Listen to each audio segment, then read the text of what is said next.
Welcome to State of the Arts. I'm Amber Edwards. Jazz saxophonist Richie Cole is a Trenton native blowing in the Charlie Parker bebop tradition.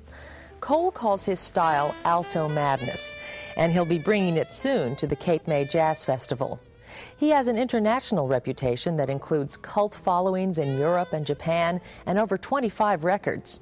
Even so, he likes to stay close to his roots in the city where he was born and raised. Trenton makes, the world takes. Being born and raised in Trenton, New Jersey, this phrase inspired me to do my first album 25 years ago. I'm Richie Cole.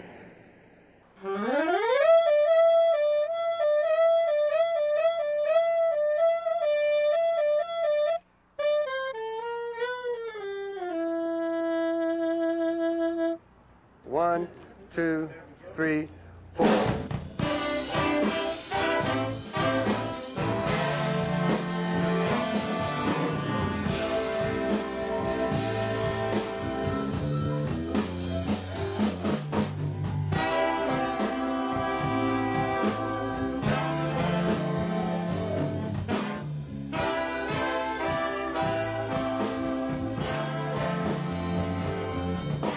What alto-madness is my music, which is very eclectic styles. I do everything from bebop to a popular modern thing to ballads, but I combine it in with the Trenton style, you know, because here in the Philly, Trenton area, that was the home of a lot of the original pure rock and roll.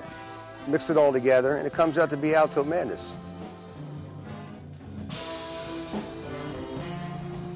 My father owned two jazz clubs during and at the end of World War II in Trenton. One was located on Brunswick Avenue, and at the time, I guess the word is segregation, there was his black club. It was called the Harlem Club. And then the other one was on Olden Avenue, which was more or less like a Vegas showroom, which catered mostly to white people. And from what I hear, it was quite the happening in Trenton.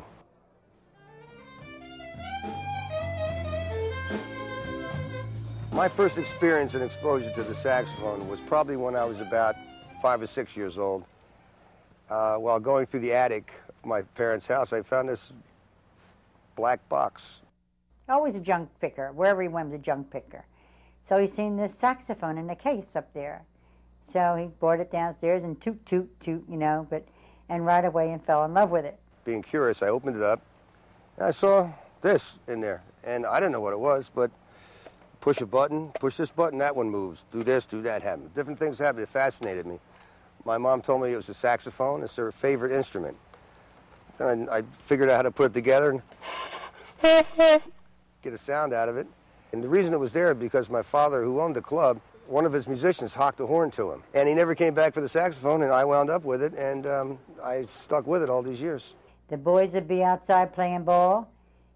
They'd come over and say, Richie, come on out and play baseball. No, he didn't want to. Right back upstairs to play a saxophone. He was obsessed, all right.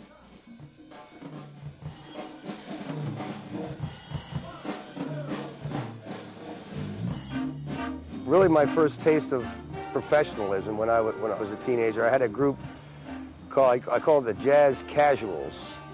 We auditioned and got the job performing at the Steel Pier in Atlantic City on the show Tony Grant's Stars of Tomorrow. And it was like a taste of the old vaudeville, like 5 shows a day. The first show was at 10 o'clock in the morning. But it really gave me an idea of what the business was like. But I truly got the idea what the business was like when I got a job with Buddy Rich in 1969. And I feel very fortunate that I got in on the tail end of the big band area.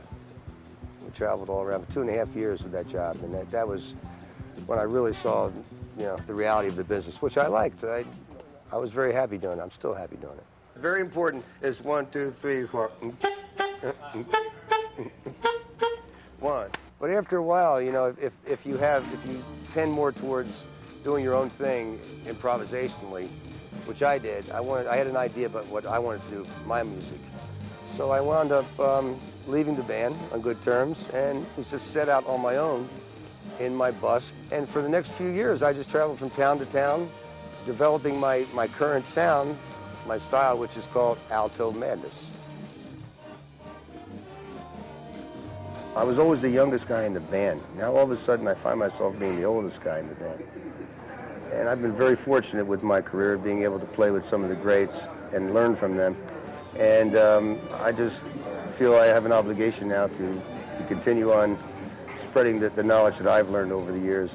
Young people ask me a lot, Richie, what's your recommendation? What is your secret? What is your suggestion about living and about playing music? What I always tell them, keep away from drugs, religious fanatics, and listen to Charlie Parker.